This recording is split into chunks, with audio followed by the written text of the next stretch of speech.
Welcome back to house of football. Easter Sunday കളറാക്കാനായിട്ട് വലിയൊരു പോരാട്ടം തന്നെയാണ് നടക്കാൻ പോകുന്നത്. Manchester City versus Arsenal. എത്തിഹാദിലാണ് മത്സരം. നാളെ രാത്രി 9 മണിക്കാണ് മത്സരം നടക്കുന്നത്. ആശാൻ വേഴ്സസ് ശിഷ്യൻ. രണ്ട് ടീമുകളെ സംബന്ധിച്ച് വളരെ ഇമ്പോർട്ടൻ്റ് ആയിട്ടുള്ള മത്സരമാണ്. കാരണം നമുക്കറിയാം ആഴ്സണൽ 1-ാം സ്ഥാനത്ത് നിൽക്കുകയാണ്. അതുപോലെ തന്നെ തൊട്ട് പുറകിൽ 2-ാം സ്ഥാനത്ത് ലിവർപൂൾ ഉണ്ട് 64 പോയിൻ്റായിട്ട്. അപ്പോൾ ഈ രണ്ട് ടീമുകൾക്ക് 64 പോയിൻ്റാണ്. അതുപോലെ തന്നെ മാൻ സിറ്റി 3-ാം സ്ഥാനത്താണ് 63 പോയിൻ്റായിട്ട്. അപ്പോൾ അതുകൊണ്ട് തന്നെ ടൈറ്റിൽ റേസിലേക്ക് അവസാന ഘട്ടങ്ങളിലേക്ക് കിടക്കുമ്പോൾ ഈ ഒരു മത്സരം എന്ന് പറഞ്ഞു കഴിഞ്ഞാൽ രണ്ട് ടീമുകൾക്കും വളരെ വളരെ ക്രൂഷ്യലായിട്ടുള്ള മത്സരമാണ്. ഇപ്പോൾ എന്തായാലും ഒരു അടിപൊളി മത്സരം തന്നെയായിരിക്കും എന്നുള്ള കാര്യം നമുക്ക് 100% ഉറപ്പാണ്. കാരണം ഇതിനു മുമ്പ് എത്തിഹാദിൽ എമിറേറ്റ്സിൽ നടന്ന മത്സരമായിരുന്നെങ്കിലും നല്ല എൻ്റർടൈനിങ് ആയിട്ടുള്ള മത്സരമായിരുന്നു. അപ്പോൾ അതുകൊണ്ട് തന്നെ ഫുട്ബോൾ ഫാൻസിനൊക്കെ ഒരു എൻജോയബിൾ ആയിട്ടുള്ള മത്സരം തന്നെയായിരിക്കും ഈ മത്സരം. ഇപ്പോൾ എന്തായാലും നമുക്ക് രണ്ട് ടീമുകളെ കുറിച്ച് നോക്കാം. അപ്പോൾ ആദ്യം തന്നെ നമുക്ക് ഹോം ടീമായ മാഞ്ചസ്റ്റർ സിറ്റിയെക്കുറിച്ച് പറയാം. ഇത് സിറ്റിയുടെ ടൈമാണ്. നമ്മൾ ഈ ചാനൽ തുടങ്ങിയ കാലം തൊട്ട് നമ്മൾ സ്ഥിരം പറയാറുള്ള കാര്യമാണ്. സിറ്റി അവരെപ്പോഴാണ് ഫോം പിടിക്കുന്നത്, ഡിസംബർ സമയം തൊട്ടാണ് അവർ ഫോം പിടിക്കുന്നത് എന്ന് പറയുന്ന പോലെ സിമിലർ ആയിട്ടുള്ള പാറ്റേൺ തന്നെയാണ്. അവർ വളരെ കൺസിസ്റ്റൻ്റ് ആയിട്ടിരിക്കുന്ന സമയമാണ്. ഇപ്പോൾ അവർ കഴിഞ്ഞ 22 മത്സരങ്ങളായിട്ട് അവർ അൺബീറ്റനാണ്. അതുപോലെ തന്നെ എത്തിഹാദിലാണെങ്കിൽ 38 മത്സരങ്ങൾ അവർ അൺബീറ്റനാണ്. 2022 അവർ അവസാനമായിട്ട് മത്സരം തോറ്റത് ബ്രെൻഫോർഡിനെതിരെയായിരുന്നു.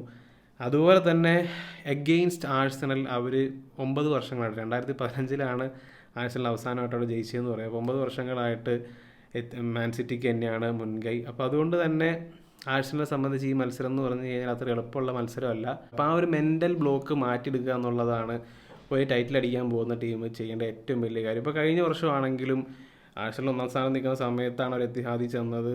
അതിന് ശേഷം അവർ വലിയ മാർജിനിൽ തോക്കുമായിരുന്നു.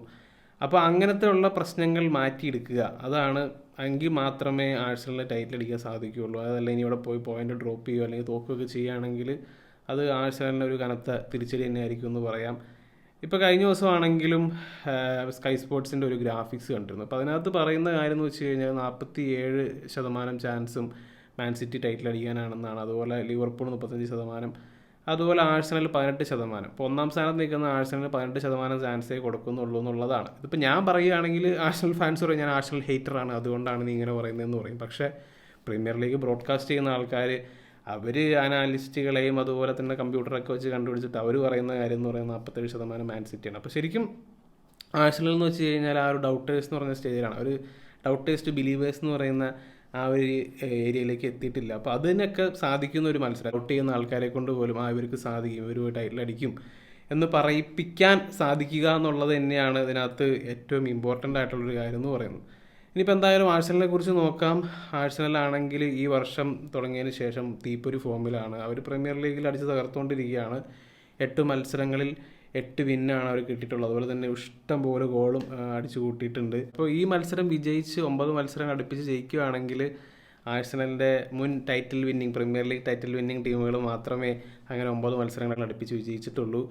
അപ്പോൾ അങ്ങനെ ഒരു റീജിയനിലേക്കൊക്കെ എത്താനായിട്ട് ആഴ്സണലിന് സാധിക്കും. ഇനിയിപ്പോൾ രണ്ട് ടീമുകളുടെയും കുറിച്ച് ടീം ന്യൂസിനെ കുറിച്ച് പറയാം. ഇപ്പോൾ മാൻ സിറ്റിക്ക് ആണെങ്കിൽ അവർക്ക് കുറച്ച് ഇഞ്ചുറി പ്രശ്നങ്ങളൊക്കെ ഉണ്ട്. കൈൽ വാക്കർ ഉണ്ടാവില്ല, അതുപോലെ തന്നെ ജോൺ സ്റ്റോൺസ് ഉണ്ടാവില്ല.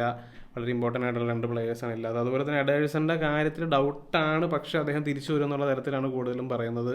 അതുപോലെ തന്നെ ഡിബ്രോയിന ഫിറ്റാണ്. ഡിബ്രോയിന ആണെങ്കിൽ സ്ഥിരം ആഴ്സണലിന് പണി കൊടുക്കാറുള്ള ഒരാളാണ്. 8 ഗോളുകളും അതുപോലെ തന്നെ 5 അസിസ്റ്റുമാണ് അദ്ദേഹം ആഴ്സണലിനെതിരെ 20 മത്സരങ്ങളിൽ നേടിയിട്ടുള്ളത്. അതുപോലെ തന്നെ ഇനിയിപ്പോൾ ആഴ്സണലിനെ കുറിച്ച് പറയുകയാണെങ്കിൽ അവരുടെ സ്ക്വാഡ് ഓൾമോസ്റ്റ് ഫിറ്റാണെന്ന് തന്നെ പറയാം. ജൂറിയൻ ടിംബറിന് മാത്രമാണ് റിക്കവറി സ്റ്റേജിലുള്ള അദ്ദേഹത്തിന് ACL ഇഞ്ചുറി ആയിരുന്നല്ലോ സീസൺ തുടക്കത്തിൽ.